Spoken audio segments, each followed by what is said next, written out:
I have a lot to chat about. Just having a little chat or something? Actually, I just came by to chat. What did you want to chat about? It's like going on a date with a chatty Kathy doll. I was the chatty guy. You need to stop talking. You know, I think I'm getting off topic. Now, where were we? Oh, yeah. Ladies Let's go. and gents, it's showtime. Please welcome. Absolutely, it is showtime. It is time for another edition of the Skip Happens podcast. My name is Skip Clark, of course, your host. You know that. But tonight's guest, Texas-based country singer-songwriter, Danny Griego. Did I say that right, Danny? You ever been to San Diego? Danny Griego. Close enough. Griego. Is that how you say it? Seriously? That's it, San Diego, Danny Griego. Yeah. Griego, I got it. And it's going to be one of those conversations tonight where the story behind the artist is every bit as compelling as the music. I want you to know that Danny has spent years on the road. He's built creative ties with some true country music legends. We'll talk about that. Get this. He survived a lightning strike. He did. You can see him right there. So he's still with us. Taught himself finger-picking guitar during his rehab, and today he's making major waves. He's got a single out there. It's called Angelina. And let's just start right from the beginning. Danny Griego, welcome to Skip Happens. Good to see you, buddy. Pleasure to be here. Welcome to Texas. Welcome to Texas. I know. I've been to San Diego. No, not San Diego. Now you got me thinking about San Antonio, and used to hang out at the Riverwalk. But Pretty place. How far is San Antonio from where you are? And where are you, first of all? About 4 hours. We are only about 45 minutes west of Fort Worth Airport, DFW Airport. Oh, DFW. Okay, I got you. So if you go in and out, you're going through DFW. There's no doubt. Horse capital of America, place called What is it you cut out? I said I'm in the cutting horse capital of America, a place called Weatherford, Texas. Weatherford. What's the like? How big is Weatherford? Oh, it's a pretty big little town, I guess. Probably like in the dark here, but maybe like 30,000 people. Wow. Okay. No, that's all right. It's not exactly tiny, but it's not super big either. Danny, I want to see when we got you on here tonight. I want to go all the way back. I know you've been doing this for a bit, but where did you grow up? Right there, Weatherford. So my dad was military, but I grew up between Prescott, Arizona, and Salina, Texas, depending on up. And what was life like for you as a child? Short. Well, you were on the road a lot. If your dad, was in the military, I can only imagine you were bouncing around a little bit. I have really good parents, so very good at that. So awesome. Good because I had good. Yeah. Was music always around the house when you were growing up, or is this just something you've been doing? My mom used to tell me, I don't remember any of this. I don't remember life before 7. I don't. But my mom used to tell me that I used to walk down the street singing Tanya Tucker at the top of my lungs, Delta Dawn. And I ended up having Tanya in one of my videos, one of the first videos, Walmart Girls. And she was in it, twisting the top off a Mexican beer with her teeth. Really? I know you're cutting out just a little bit. I don't know if it's the volume on your phone or not, if it's a little bit loud. Sometimes it'll cut it out, and you so you just got to talk soft. I'll do that. All right. Try. I know I can't do that. Who were the artists that you heard early on that really grabbed your attention? You said you'd walk down the street maybe singing Tanya Tucker, but are there any others? Well, life changed with Elvis, Oh, and yeah. Roy Orbison was a huge influence. Marty Robbins was a massive influence. And Waylon Jennings was a really big one. And so my cowboy great uncle Roy, he used to run around with Marty in a place called Glendale, Arizona. Really? I would listen to my Uncle Terry, his son, gave me a tape called the Sue Brewer Gathering. And it was on CMT, and it was a big deal because they were doing a tribute to Sue Brewer. And on that tape, there was a room full of songwriters that had Hank Cochran and the producer, Waylon's producer, Richie Albright was in the room. Mm-hmm. Mm-hmm. Red Lane and Harlan Howard and Max D. Barnes. No kidding. And Hank Jr. was in there. There's just a whole room full of artists. And he gave it to me, and I was watching that with, stars in my eyes as a kid. And then time went by, and Giant Records brought me out to Nashville to sign with them. I didn't end up signing the deal. I ended up meeting a guy named Richie Albright. I had a door there to Waylon's producer, and I went down the dirt road and started to work with Richie, and he had me cleaning barns that had wood in them for 100 years and running fence and just what's called paying your dues. Mm-hmm. And my butt off. And one day he called me and he asked me to go start framing out a studio with an engineer. And I went over there and he said, bring your tools. And I drove my little 57 Chevy pickup truck over there and framed out this studio. And I was homesick and cooking New Mexico red chili enchiladas in the kitchen. This old man comes sniffing his way out, and then he was clicking his nails, and he said, that sounds exactly like it did in the oil fields of New Mexico. What is that? And I said, it smells. And I said, Hank, that's actually, I didn't know who it was. I said, that's New Mexico red chili enchiladas. And he said, well, could I have some of that? And I said, I'd love for you to join me for dinner. And he said, I'm going to go get ready. And he went down the hall and came back with his bib overalls on, and he had a big white beard, and long white hair. And years went by hanging out with him, lived with him, wrote a lot of songs with him, and he became a massive influence. And one day I looked up to bring all that back full circle, and I was working with half of the people in the Sue Brewer tribute room. I was working with Waylon Jennings and Max D. Barnes, and I was writing in the morning with 13 Hall of Fame songwriters, and Lily's White Lies, Billy Ray Reynolds, and Frank Dykes, and just got to run around with all my heroes. And it, had nothing to do with me, man. The man just swung the door open, and there I was. Wow, how cool is that, though? When you think about all that and being able to hang out with your heroes, I mean, that's over the top. Do you remember your first break in your career where you thought, okay, maybe this is what can actually happen? I can actually do this. Do you remember that? And for me, it's not.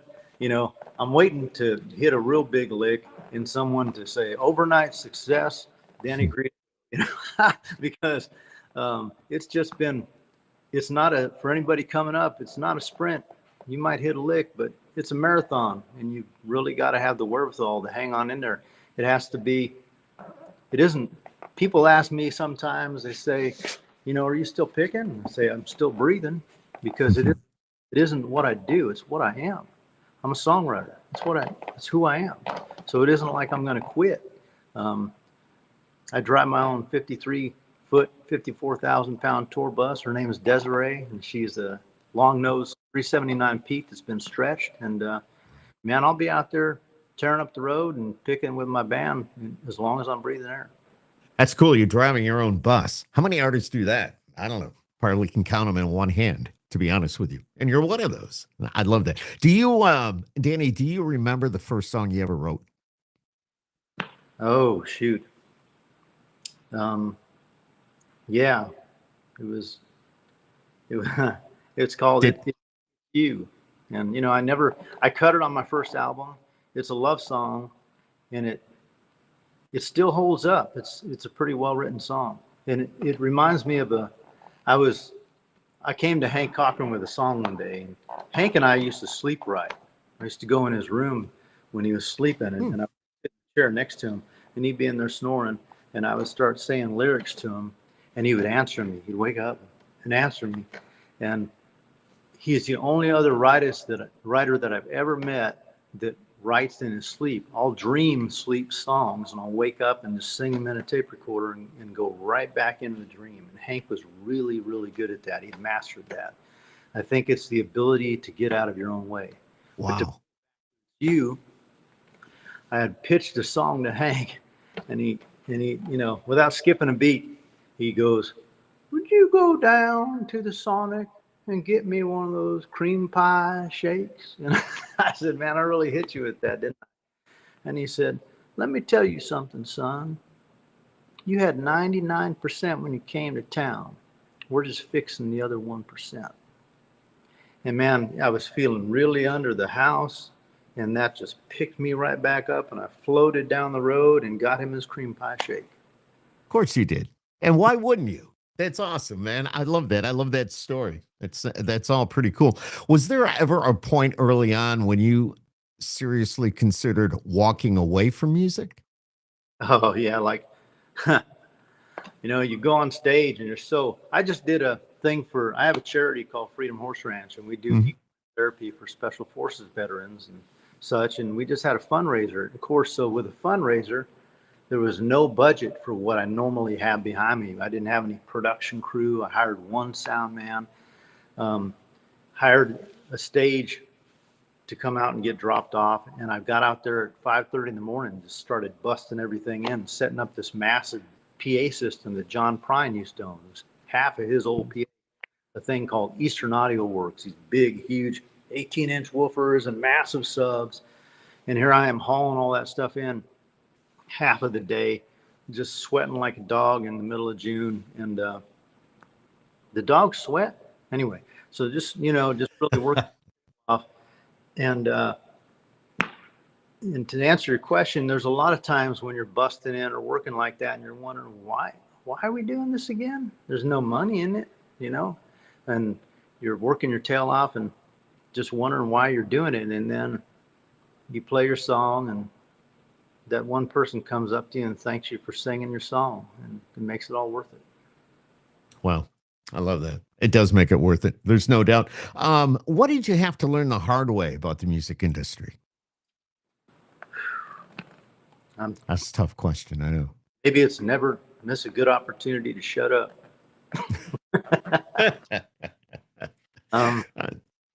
I think it's doing things.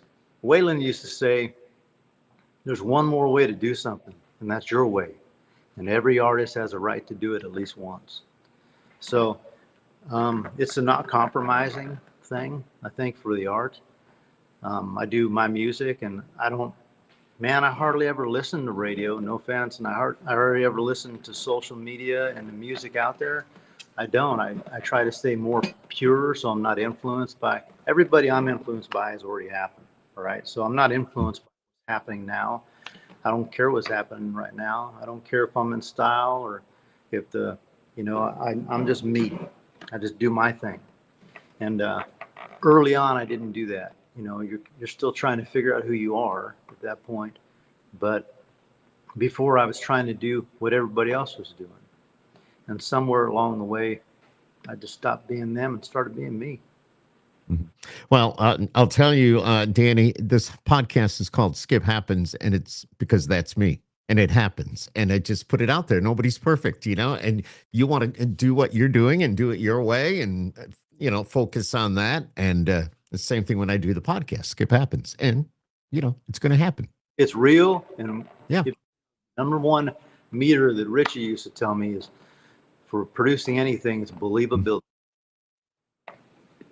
100%, my friend. I want to talk about the new song that you've got out, and we'll do that here in just a couple of minutes, but we're going to work our way up to that. When I was reading a lot about you and found out you've been struck by lightning, first of all, dude, I'm like, what?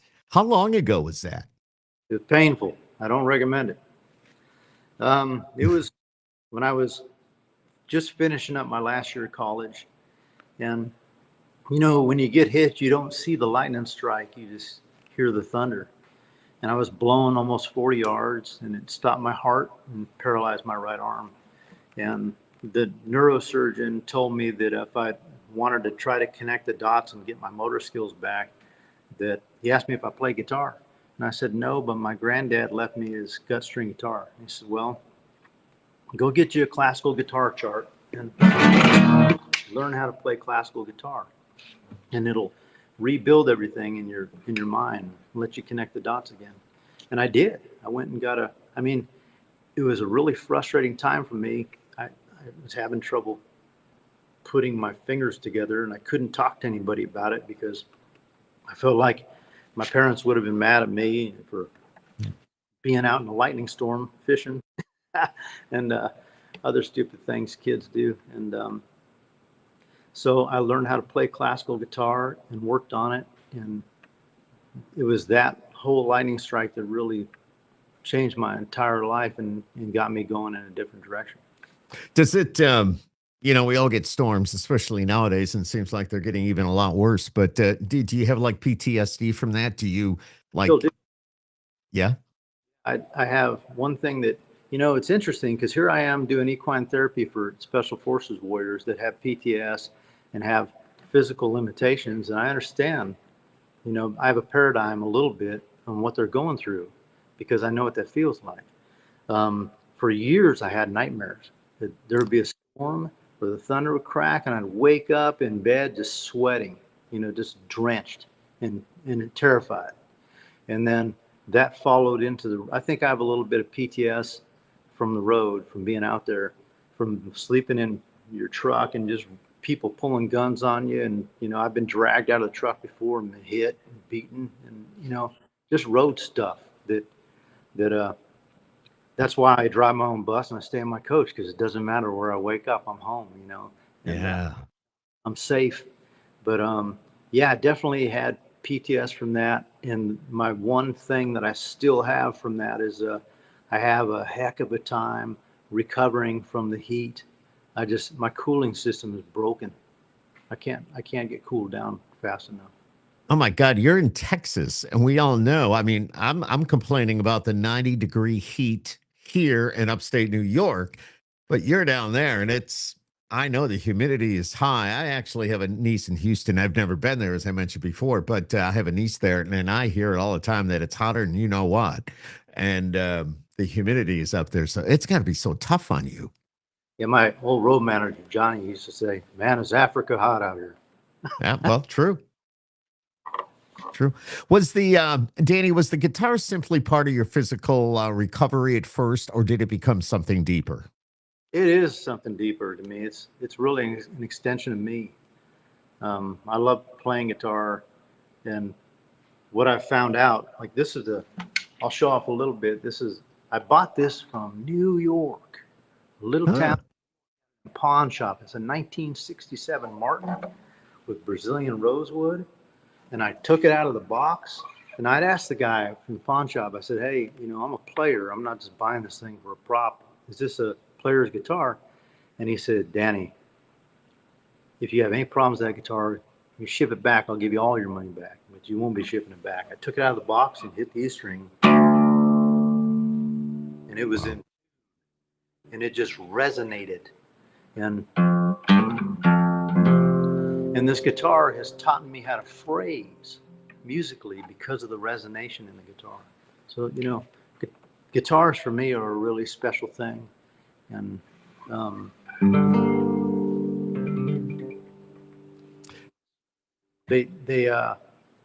different guitars and different instruments will help you write differently and help you phrase what you're trying to communicate differently. Do you have a name for the guitar? I have not named this guitar. No. Maybe we can come up with one. So There you go.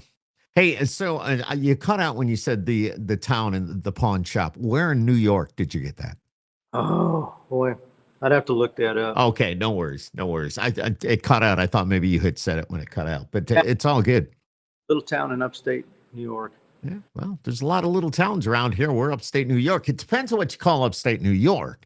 I mean, there's a lot of people that don't know New York, and they think just north of New York City would be upstate New York. I mean, areas like Poughkeepsie or Croton-on-the-Hudson or one of those. But no, upstate New York is like, I'm in this podcast. My pod zone is in Syracuse, and we're like central New York. So that's what we call upstate New York. So I'm Danny Griego, and I'm on the Wolf in Syracuse. there you go. Yeah. I love that. I'll make sure that plays too. Did that guitar, it made you a different songwriter, right? Yeah.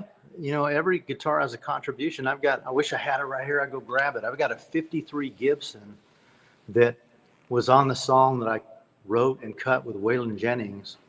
And it's a beautiful guitar. I went into a pawn shop on the way to a show at the museum club, in Flagstaff, Arizona. My fiddle player left the mandolin. I was upset with them, and so I said, I know of a pawn shop. I pulled them. We had an old 1977 flexible bus, and I pulled it over and ran into this pawn shop to get the mandolin to see if they had one. I was looking all around at their rack and everything. I didn't see anything I really wanted to spend, because those things aren't cheap, man. I was going to spend everything I was going to make for the next 3 shows on this mandolin that somebody forgot. And over in the corner, there was this old mandolin hanging on a rack by itself. And I went over there and pulled it down. It was a 1953, which turned out to be that's the first model of electric mandolin Gibson made. And I took it up and put it on the counter. And there was an old man at the counter, and he said, I've got the case for this, son. And he comes and walks out with the original case in another case. And he puts it in the good case and gives me the original case. And he said, you know, I've got the matching guitar. Would you be interested? And I was like, yeah. And he goes back there and gets, like, he's going to clean out every bit of money I have. And he lays his 53 Gibson on the counter and opens the case, and the case cracks, you know, like crackles, because they hadn't been opened in a while. And this wonderful smell comes out of the case. And I mean, as soon as I saw that guitar, it was like a long lost love. And I picked it up, played it. And I was in the studio with, we had cut at the Crossroads with Waylon. And Richie Albright, Waylon's producer, the famous right foot that did that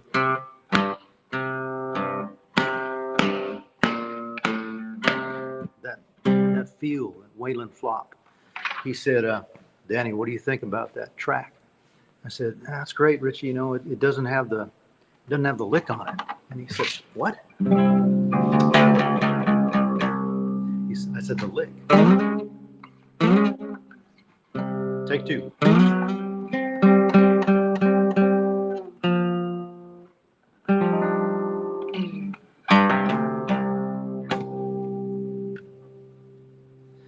And Wow.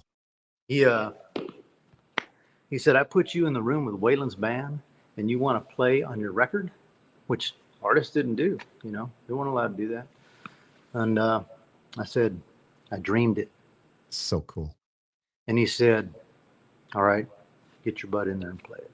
And you know, I'm in the studio, I'm nervous as a cat because Reggie Young is in the room, you know, and my hands are shaking, and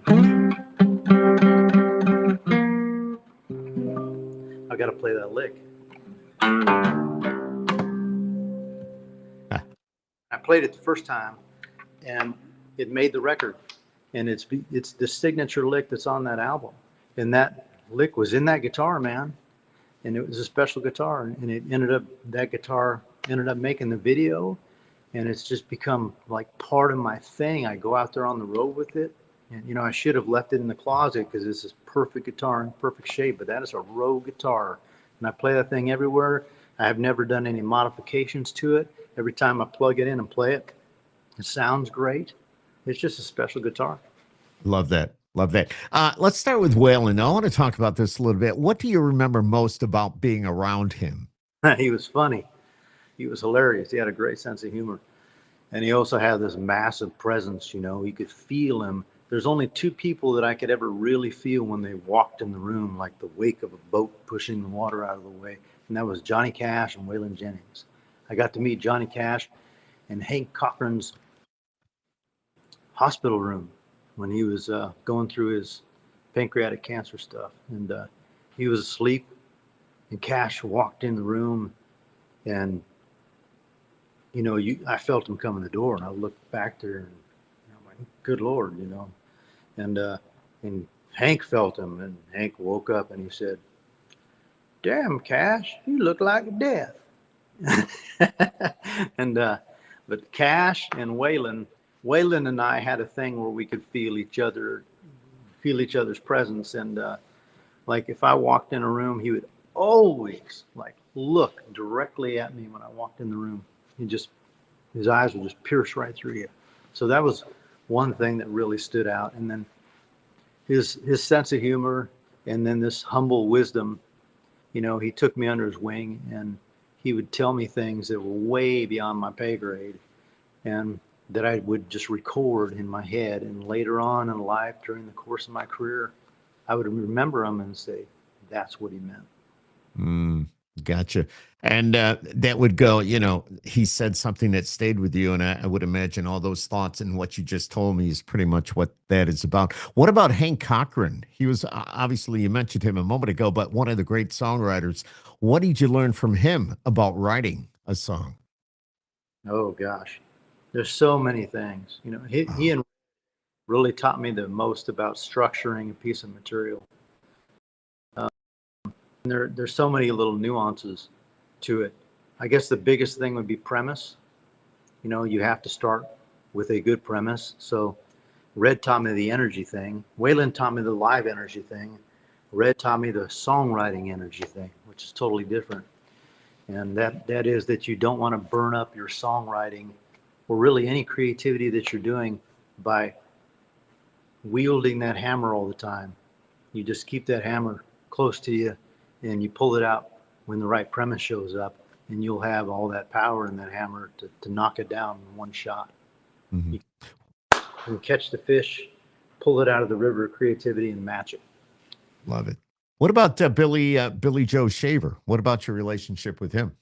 Oh man, there's a funny thing, man. When I first met Billy Joe, I was in a Cadillac Escalade in the back seat, and we'd just done a Waylon thing, and we were leaving with this big guy from the UP named Nels, big old giant guy with a big voice. And Billy Joe was up in the front seat, and he'd only said like a few words to me that night because he was busy. I'd run around with him before, but he all of a sudden he turns around in the car and goes, "Hey man, Nels tells me you're a good songwriter. Here, play me something." And he hands me this little Martin guitar, and I took it. It was a parlor guitar like this, but it's a little bit smaller. And I took it, I looked at it, and went, "Wow, this looks like Marty Robbins, like the guitar he played." And he said, "Well, it should, because that's his guitar." And man, my hand started shaking. I'm holding Marty Robbins' guitar, like a sacred piece of wood. And he said, "Play me that song." And I played him song called "Feeling Like a Three-Legged Border Town Mexican Dog." And Billy Joe goes, "Man, that's great. Did you write that?" And I said, "Yes, sir." And he said, "Oh, would you let me cut that?" And it's like, God's right-hand writer-songwriter asking you if he can cut one of your songs. I'm like, "Are you kidding me? You can do whatever you want with that." And then a few months later, I asked him if he would sing it with me. And that song's got 1 billion streams now. It's up to 1 billion. And where's the money? Yeah, exactly. So anyway, he told me that he was going to cut it with me, and I was all excited, man. Here's one of my Billy Joe Shaver wrote Honky Tonk Heroes, like not only the but the entire album for Waylon Jennings. And here he is, like my honky tonk hero.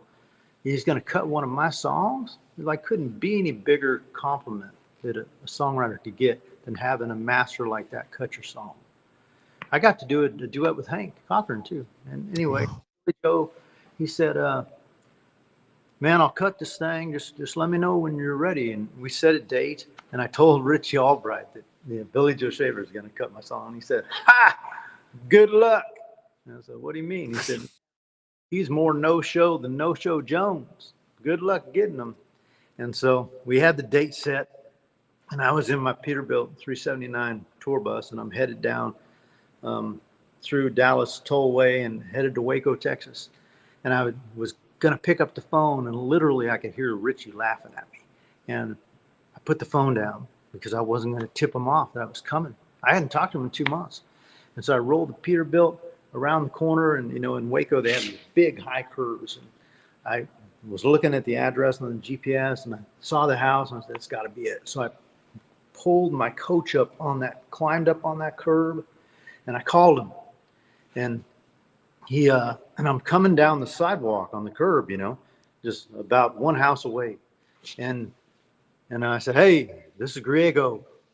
We still on for today?" And he goes, "Oh man, I don't think I can make it down. I'm feeling poorly." And is that your bus?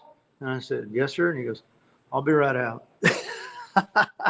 He comes, he's dressed up like Billy Joe Shea. He's ready to go. He's just going to no-show me, man. You know, so he comes out to the bus.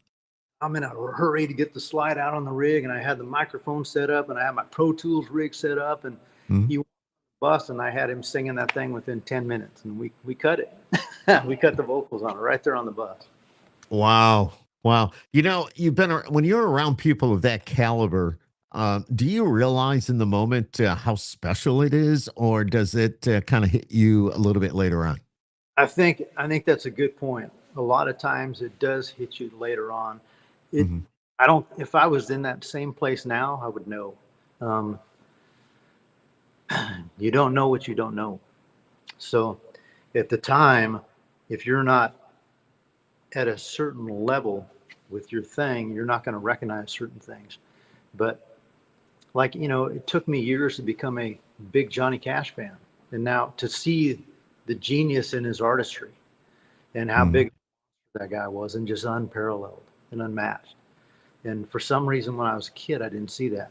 But Billy Joe Shaver had his own thing and his own way of phrasing and his own way to turn a phrase into write. And, you know, I can only say so much, but allergic to BS, you know, makes him break out windows and doors and everything else. And, you know, I probably didn't realize that in that moment, but going back and listen to just to how fast he can lay something down and phrase it and know exactly where to put something, and knowing exactly who he was. Yeah. I love the fact that, you know, being a songwriter, that is just, it's so cool. How has your songwriting changed from the young guy starting out to the songwriter that you are today? Hank Cochran warned me about this. He said, be careful what you write because you'll end up living it. That's good advice. That's how it changed a little bit. I'm a little careful with things I write. Some of the things I've already lived that I don't want to go through again, you know. And, No, totally. So would you say that when you sit down to write, you usually come up with ideas drawn from your own life, from people you meet, or from pure imagination? I've been working on mastering the art of getting out of my own way. I do it with my life now. I don't try to plan things like I used to. I don't go into a networking room and say, oh, I want to meet this guy and this guy and this guy. I do it the other way. I pray, hey, Lord, please protect me from anybody that you don't want me to meet. And I just get out of the way and let him steer the ship, because he's a lot better at it than me, man. You know, I tried to do it the other way and just got my butt kicked. Yeah. Now I'm just on a mission, and I just do my mission, and I ask him what we're doing next, and I get out of the way. So it's the same thing with songwriting. If you can get out of your way and master doing that, creativity will hand you the whole song and all the music and everything you need right there, all together. So that's why oh, sorry. You cut out and I cut you off. I apologize. Yeah, watch it, bub. I'm trying. It's an upstate New York thing. What can I tell you? Skip happens. There you go. Told you. But Danny, when you sit down to write, what usually comes first for you? Is it a line, a title, a melody, or even a story? Man, I usually get the whole thing. Like, yeah. I guess the first thing that if I'm composing a song, I would get the premise first. I think it's all about premise. And there's multiple ways to skin a cat, you know. Elton John made a career out of writing melodies and not lyrics, and he would hand it to Bernie and he would write the lyrics. And most of the big songwriters I know are lyrics dictates melody. So they start with a really strong premise. And if you're really good at getting out of your own way, creativity will hand you the rest. Now, some people could call that the subconscious, you know, and they could say you plant that thing in your subconscious mind, which I think happens. You know, I get premises sometimes and I think that's pretty good, and I'll put it over on a list. And then sometimes if I'm going down the list and I see it, and I say, you know, that's pretty strong. I'm over my own thing now, right? So I go look. Oops, sorry, my bad. I'll look at the premise unadulterated and say, that is a strong premise. Now that I'm not caught up in the moment, I think I'll write that. And then I'll grab a guitar and find out it's already written. The thing just goes blop. We're getting ready to release a song called Give It To Me Straight, just like Texas whiskey. I was around a high net worth group of guys, and the Dallas Cowboy cheerleader was our hostess, and she took our order, and I corrected her on the order. I said, hey, I don't want any ice in mine, just straight up. And she said, I got you. I said, okay. And the guy said, hey, Danny, what's up, man? She heard you? And I said, nah, she didn't hear me. And they said, you think she's going to bring you ice? And I said, I know she is. And I said, I'll tell you what, I'll bet you the night's bill, the round of drinks for everybody, that she brings me a glass of whiskey with a big ball of ice in it. And they said, you're on. So she showed up, puts everybody's drink down, and I, she hands me my drink, and I pull up my whiskey with a big ball of ice in it and said, here you go, boys. And then she goes, oh, I'm sorry, did you not want ice? And I said, give it to me. And I went home that night, and so I had it in my mind from the time I said it. As soon as I said that, give it to me straight, because I was drinking Texas whiskey. I said, hey, that's a song. So I wrote down the line in my phone so I didn't forget it, because creativity has no memory. So I wrote down the line. That's one of the best things Red Lane ever taught me. Creativity has no memory. So I get back to the house, and I pull out my phone, and I was getting ready to go to bed. I was pretty tired, and I thought, I'll just write down a couple little notes on this song. And like 3 minutes and change later, that song was done. I haven't changed anything in it since. Oh, wow. Talking about creativity, I'm going to do a little bit of this. Hang on. Here we go. Let's go.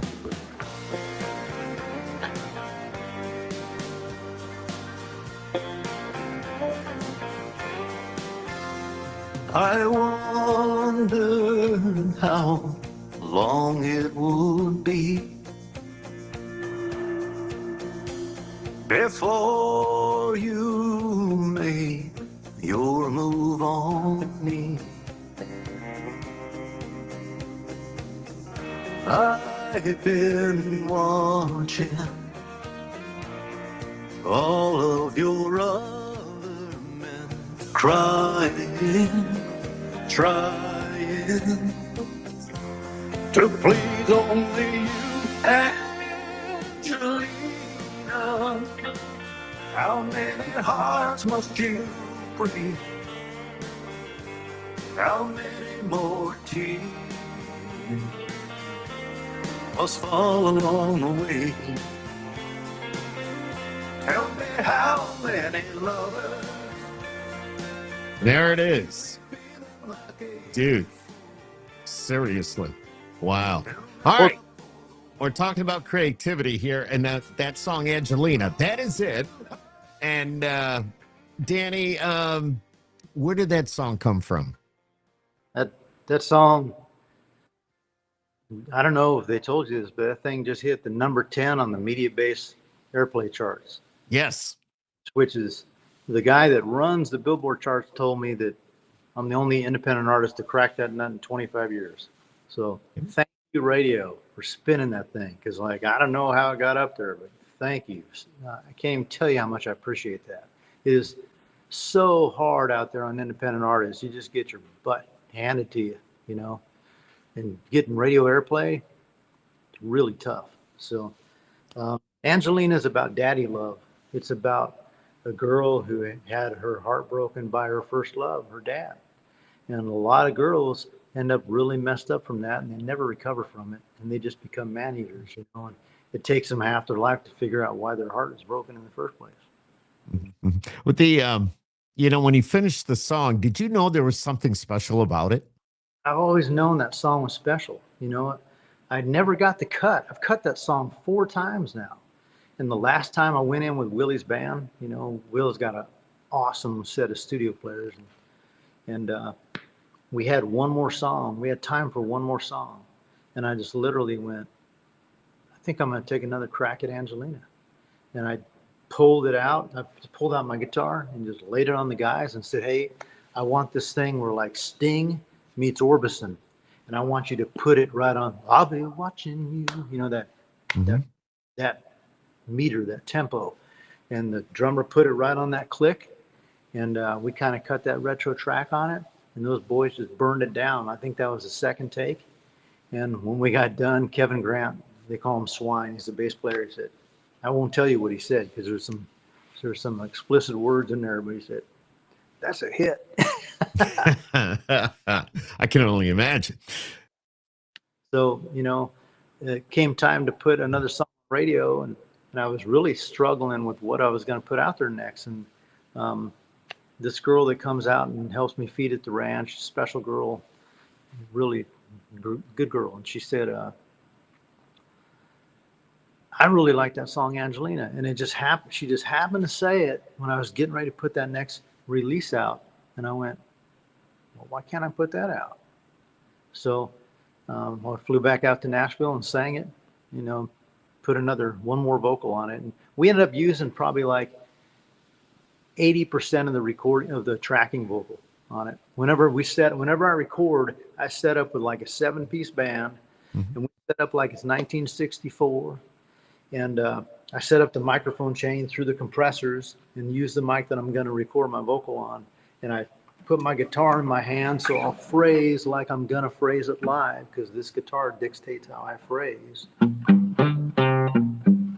And I laid down the song, and that was the vocal that we used for like 80% of the song. Wow. That is cool. Did you ever imagine that a song that is rooted in your style, Danny, in storytelling, would cross over and connect this strongly at AC Radio to adult contemporary? This is amazing. God, you know, I think people are really yearning for believability right now. Mm-hmm. What to believe? Everything on AI now, you don't know whether you're seeing as real.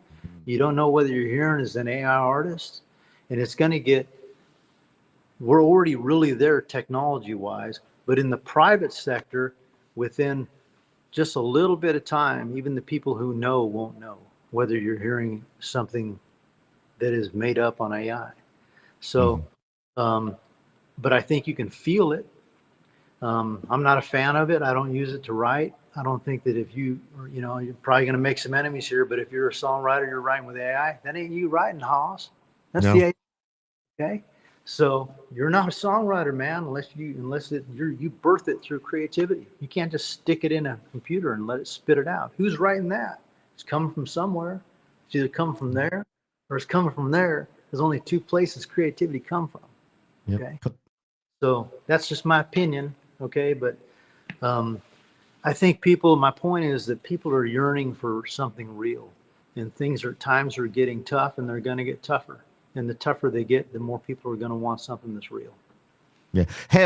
Danny, have listeners shared personal stories with you about the song and what it means to them? Oh, absolutely. I love that. I was, gosh, I'm so glad you brought that up. We were playing the Westerner Club in Elko, Nevada. This club is so big that you can't see the end of it when you're in there. It's a massive honky tonk. And we were in that club, and it was just a rough deal. You're talking about earlier about, you know, you wonder why you're doing this. The heater on the bus broke, and we lost all the money that we were going to make on the gig because the bus driver, my bass player, took the gas nozzle, the fuel nozzle, and he put it in next to the fuel tank. He missed the hole. And so I came out from getting the band snacks, and I walk out there, and there's a river of diesel running down the road through the ice. And I'm wondering, what the heck? And I went and grabbed it. The tank was still empty, and we had pumped, you know, $100 right down the gutter. It was just a rough trip, you know, and I drove the rest of the way up there. My foot was frozen, couldn't feel a damn thing. And we get to the club, and really I'm wondering, why am I doing this? And a lady came up, and she said, that song, Angelina, whose song is that? I said, that's mine. And I told her who the co-writers were on that thing. And she said, I left my husband, and I've been out here for a week in a motel, not knowing what to do. And now I know exactly what I need to do. And I just wanted to thank you for singing that song. and that made the whole trip worth it. Makes it worth it, no doubt about that. So does success feel different now because of everything you went through to get here? I'm not even in the business for the same reasons that I got into it. I'm in the business now to leverage what I've got to help people, because we've only got like this much time left. Things are coming together. There's a convergence going on. I think the world as we know it is fixing to change in a large way. And I just want to help as many people as I can. That's why I picked Special Forces Warriors, because they're guarding our wall. They paid for our freedom. So it feels a lot different now. I don't long for the show business success end of it. Like, I don't care about being a star or any of that stuff. I just want to I help love people. that. And if music is a healing thing, and horses are a healing thing, and so that's what I do. I train horses and work with cowboys to heal warriors, and then I go out on the road and I pick my music and focus on the two things I know how to do, and that's what I do. That's awesome. Are you able to enjoy the moment? And for example, what's going on with you right now or with Angelina, or are you already focused on the next song? That's a good question. Angelina's coming down. I don't have that huge budget to compete with those people in the top 10. They're throwing so much money at promo and marketing. And, it was a miracle it got there in the first place. There was just some DJs like you and some radio people who believed in it, man. And they made it happen. And I don't even want to talk about it. I'll start crying. It just killed me. I think it was really special that it got to go up that high. It's kind of That's huge. kind of like seeing one of your kids hit a lick, I guess. I don't have any It kids. is, but that's one of your kids, if you know what I mean. So that's what it's all about. As an independent artist, do you think the music business is finally reaching a point where you as an independent artist, you have a much better chance to compete, or no? I think we're right at a crossroads, with that. There, a couple of years ago, yes. When Ella Langley hit a lick, she got her song on a Taylor Sheridan production and blew up. And I don't even know if I probably shouldn't say some of this stuff, but the social media and the apps have been corporatized now, which means that if you go do a Google search, you're going to find out that those social media profiles are owned by major labels. Just enough of a percentage of them to where they can sit on the board and make decisions and take artists like me and cut them out of the algorithms. So it was getting that way a couple of years ago, but they've got a handle on it again now. It's kind of cutthroat. It is. It's rough. It's a rough deal. Just like anything else in life, they can't control the herd. If the herd spooks, they'll run you over. So you can get enough people to listen to your music, then you can do it. But getting past those algorithms, I don't know how to do it, quite frankly. Well, hopefully they can figure it out. Yeah, you're doing a pretty good job of it, though, Danny. And much respect to you for that.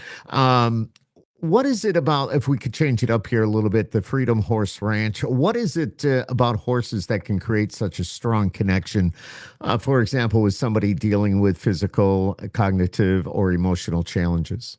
I really think they're God's magic animals. They're finding out just now with some of these technologies and frequency, the study of frequencies and healing frequencies that you hear about, that like you can buy a frequency generator that kills parasites now or will kill cancer cells. Well, horses, their heartbeat goes 4 feet in either direction. And you can't lie to a horse, Skip. He'll look right through you. So when some of these guys that come out, they're 3-letter agency guys, they're doing special ops, they're chameleons. They disappear into places and do their business and come back out, and people never know they were there because they're just really good at it. And they'll show up to the ranch with PTS. And I don't use PTSD because I don't believe that soldiers get post-traumatic stress disorder. I don't think it's a disorder. I think it's normal. I think if you go over there and that stuff, it's perfectly normal to feel what you feel. And these people in big pharma have labeled you so they can drug you and put you in a box.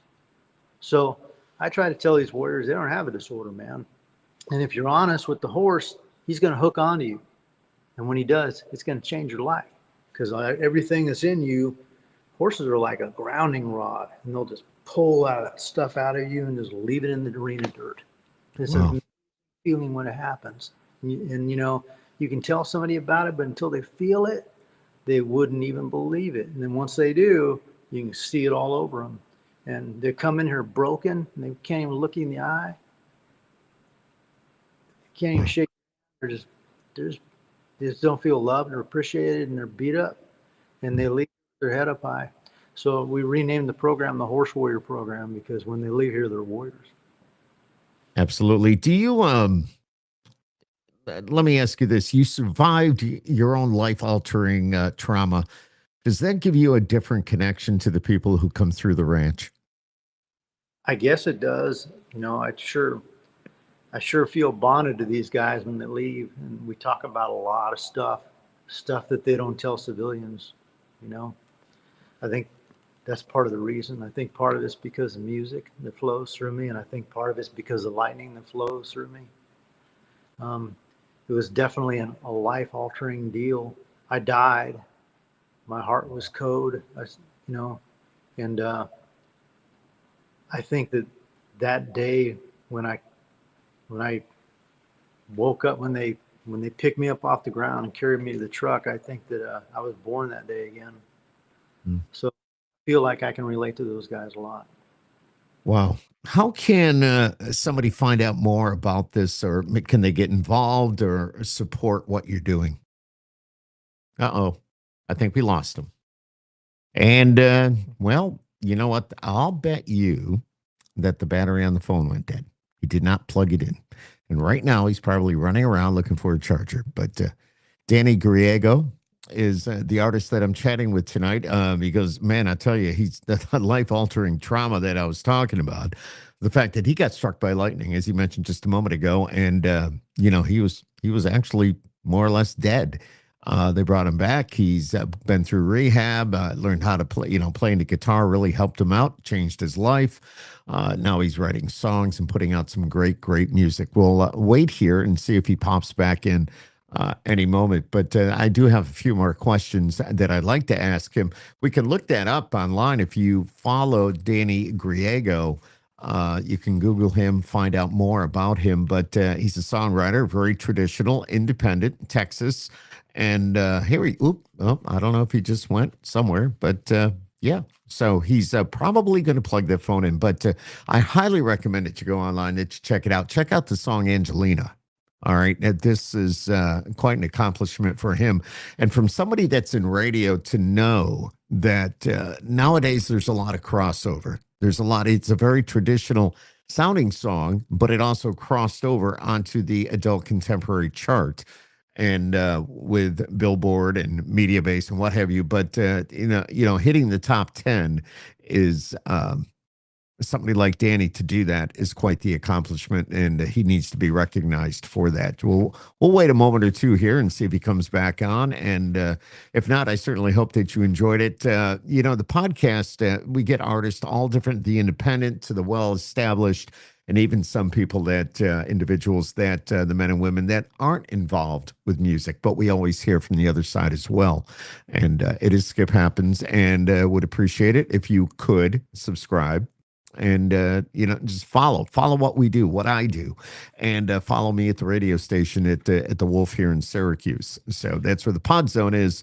And we love doing this. So we'll just wait a moment here and see if he comes back on. If he doesn't, then we'll just move on. But I know it gets a little tricky. He is in Texas, as I mentioned. And, you know, what do you say, about 25, 30 minutes away from DFW, Dallas, Fort Worth. So that whole area. I think the only part when it comes to Texas, I've been to San Antonio, and I have a friend that's just outside San Antonio. Actually, I mentioned San Antonio earlier, but he's in Austin. But he's a former captain for JetBlue. So, but he's got his ranch there, and of course, I'd love to go down and go on a ranch. I don't even know what it's like to be on a ranch, to be honest with you, but it's got to be beautiful. It's got to be beautiful. Just the peace and quiet, and be able to to see the mountains and see the countryside and just enjoy that. But yeah, we'll just wait a moment or two here, and we'll see if he comes back. But my name's Skip Clark. Thank you for watching, and thank you for listening. Thank you for all that. We'll just give it a moment here. If you got questions, you can always just pop on here, and I'll answer them the best I can. But who knows? So, anyways, I want to take a moment to say thank you for watching, and it is Skip Happens. Thank you to Danny Griego. He says, like San Diego, it's Griego, I believe. It is. So make sure you check him out online. Follow him. Do what you got to do. Google him and get the music too, and support the independent artist. So, and there you have it. So I guess I don't think he's coming. Oh, wait a minute. He may be. There he is. Let's see if I can get him back up here. Let's see what he's doing. Flip him back on. Danny, are you there? I'm working on it. I'm trying to get a camera to work on here. It's all right. What did the phone go dead? It did. Skip Happens. It Skip Happens. And were you running around looking for the charger? Well, I kind of moseyed over there and got it. I was just talking about it a little bit, so that's good. And just good stuff. But we can pretty much put a wrap to this. But I want to say thanks for coming on. Again, if somebody wants to follow you, you can just don't worry about the camera at this point. Hey, Oh, there you are. I'm back. There you are. I see yous. All right. I see yous. Tell me, Yep. There's that. yeah, I was going to say, tell me about the elk. Oh, that's a real special elk right there. There's a 8x8 elk from Colorado, Oof. and this is the hacienda at Freedom Horse Ranch. Kind of dark in here right now, but Dude, that's gorgeous. That's gorgeous. I love it. Is that? Did you get the elk? Is that yours? yes, sir. Yeah, I love hunting. I love to hunt elk, and a lot of times I'll feed the warriors elk out here. We'll have elk stew or elk steaks or. Give me what does, I don't mean to sound stupid. I've never had elk. So what would you compare that to when it comes to taste? Lean beef, like a fillet. Oh, okay. There's not a lot of fat in it. And of course, there's no hormones or no anything. It's just el natural. So highly recommend it. It's really, really good meat. Good for you. It's good for you. So Now, here in the world of RMNA vaccinated beef. So yeah, go do your own thing. oh no, I get it. And I like the fireplace in the background. I just like that whole setting. And I was talking about the fact that you were on a ranch and how beautiful that's got to be. I'm just outside Syracuse, so I'm just outside the city, so to speak. So here's an invitation, man. Come visit Freedom Horse Ranch. You come out to visit your friend in San Antonio, and the hacienda's got plenty of room, so you can come hang your hat out here for a couple of days. And then I may take you up on that. I'd love to come down and hang my hat up, hang out and see what it's like just to be on a ranch. I would love that. How do you compare, Danny? How do you compare being on the ranch where you are to, we watch Yellowstone, we've watched Marshall, we've watched those type of shows. Is it similar? What's that guy's name in Yellowstone?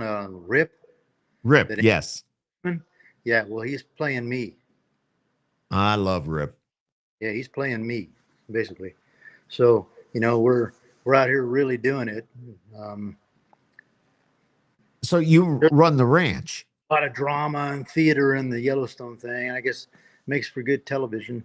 But there's plenty of drama that happens out here on a ranch. Believe me, you definitely learn to appreciate life because it could end at any moment. You're working with heavy equipment and wild horses, and life can turn on a dime. Skip happens. That's what did we talk about before? Exactly.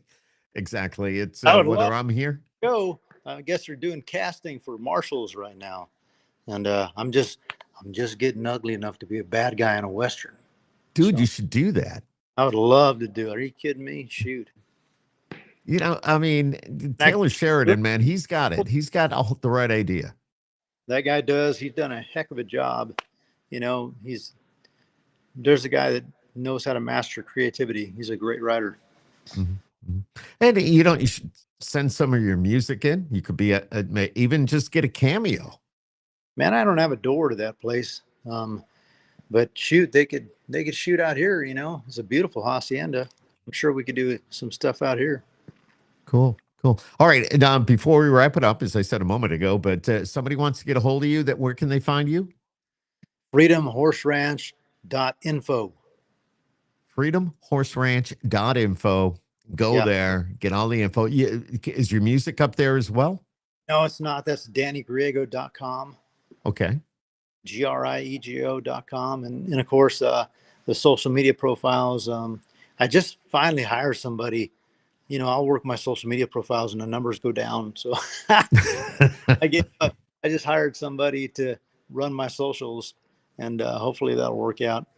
I was born in the wrong century, if you hadn't figured that out yet. So it's you and I both, brother. I'm just telling you, been there. I have a son that can handle a lot of that. So plus we have somebody special in the radio station. It's a whole lot younger than I am that can do whatever she needs to do. So every once in a while, I'll get up there to New York to do shows. I'd love to come see you sometime. I would love to. I have an open door. I'll put you in front of a bunch of listeners. We can have some fun with it. So you let me know if you ever up in this area, up in upstate New York. So Yes, I'll do that. All right. Danny Griego. Did I say that right? You did. You nailed it. Thanks for having me Danny on. Griego. Yeah. Thank you for being you, number one, and coming on and spending, a little bit of your time tonight. Angelina, I love it. And I know there's going to be more. And, your songwriting history and who you've hung with and the people you've written with, the people you've gotten advice from, the people you've got it's the connections too. It's those people that know how to do it right. And they're pointing you in the right, or they have pointed you in the right direction. So it's so cool. So cool. Very cool. So, and I may take you up on that offer. I mean, if you don't mind a city boy bouncing around the ranch, you'd be like making fun of me, I'm sure, but that's all right. Feel it. We'll get you on a horse, Skip. Come on out. I would do that. Danny Griego, I want you to stay there. We're going to say goodnight to everybody. And thank you for watching. Don't forget, subscribe to Skip Happens Podcast. You can find it on YouTube or just about anywhere that you get your podcast from. And again, Danny, have a great night. Thank you for being there. And hold on. We're going to say goodbye. Goodbye, everybody. Have a great